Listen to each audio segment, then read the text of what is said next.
High court অর্থাৎ রাজ্যের সর্বোচ্চ আদালত, ন্যায় আদালত, তাদের যে রায় তা আমাদের সকলকেই, সমস্ত মানুষকেই তা মাথা পেতে নিতে হয়। তবে তবু এক্ষেত্রে বলবো নিশ্চিত একটা স্বস্তি যে অনেক স্কুল, যাদের বিশেষ করে প্রাথমিক স্কুল, যাদের শিক্ষকরা থাকবেন কি থাকবেন না এই নিয়ে যে বড় সংশয় দেখা দিয়েছিল, তার অবসান ঘটেছে। এটা পজিটিভ দিক, নিশ্চিত এটা হওয়া উচিত।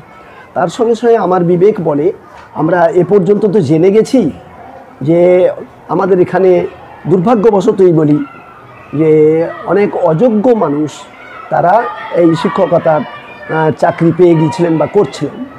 তো কাজেই যদি অযোগ্য হিসেবে যদি তারা চিহ্নিত হয়, সেটা যদি নির্ধারিত হয়, তাহলে তাদের উচিত যে তার নিজের থেকেই তাদের এই পদ থেকে তাদের ছেড়ে দেওয়া উচিত। এটাই আমার মনে হয় যে আমার যেহেতু যোগ্যতা নেই, আমি প্রাথমিক শিক্ষার এই শিশুদের শিক্ষার জন্যে একটা অন্যায়ের উপরে বসে আমি এই কাজটা আমি কখনো মহান কাজ করতে পারবো না।